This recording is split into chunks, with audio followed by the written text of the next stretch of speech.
அண்ணி, அம்மாவை நான் சமாளிச்சுக்கிறேன். அதை நினைச்செல்லாம் நீங்க சிரிக்க வேண்டாம். இப்ப எனக்கு பணம் வேணும். கொடுக்க முடியுமா முடியாதா? எப்படியோ நான் பார்த்த வீட்டை பணம் கொடுத்து பேசி முடிச்சிருவோம். 2 நாள் இல்ல அதிகபட்சம் 1 வாரத்துல வீடு நம்ம கைக்கு வந்துரும். இவ சீனு நிச்சயதார்த்தத்தை நான் நிறுத்தின விஷயத்த அத்தை கிட்ட சொன்னா அவங்க வீட்டை விட்டு வெளியே போகதான் சொல்லுவாங்க.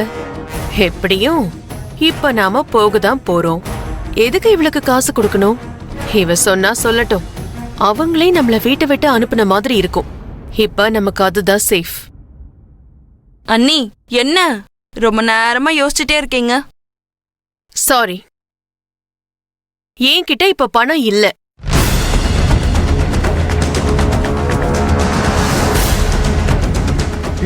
நீ என்ன என்கிட்ட கொடுத்த வச்சிருக்க? நீ கேக்குற பணத்தை என்னால கொடுக்க முடியாது.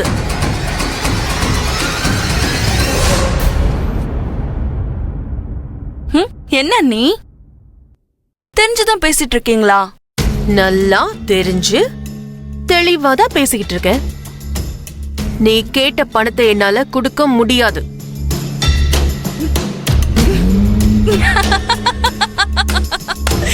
ஐயோ ஐயோ.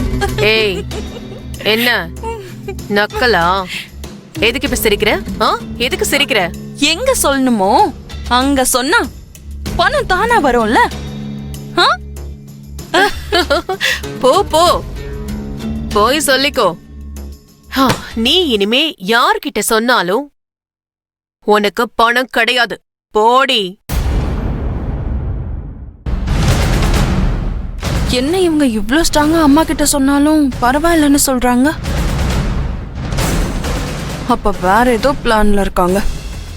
இவங்களை இப்படியே விடக்கூடாது.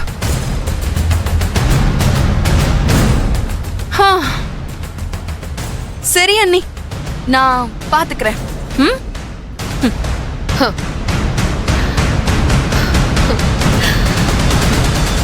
வீட்டை காலி பண்ண நாம ரீசனே சொல்ல வேண்டாம்.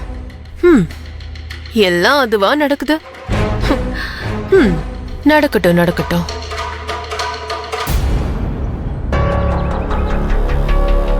எங்கடா அவன் இன்னும் வரல?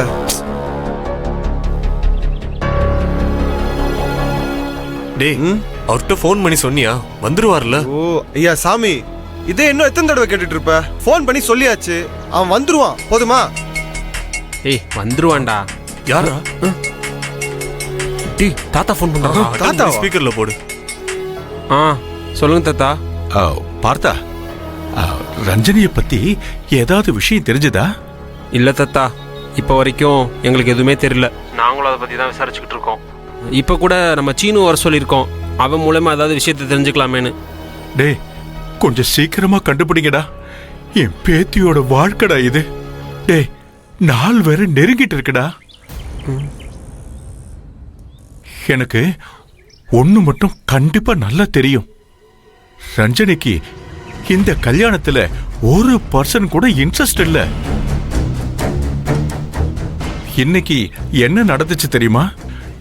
இன்விடேஷன் டிசைன் செலக்ட் பண்ணி கொடுத்தப்ப கூட வேண்டா வெறுப்பாதான் செலக்ட் பண்ணி கொடுத்தாப்பா ரஞ்சனி. நான் அவளை பாக்குறேன்னு தெரிஞ்ச உடனே என்னவோ ரொம்ப பிடிச்ச மாதிரி நடிக்கிறா. இத பார்க்கும் போதே எனக்கு எவ்வளவு மனசு கஷ்டமா இருக்கு தெரியுமா? கண்டிப்பா அந்த கமலேஷ் ரஞ்சனிய ஏதோ ஒரு பெரிய பிரச்சனையில மாட்டி விட்டுருக்கான்னு தெரியுது.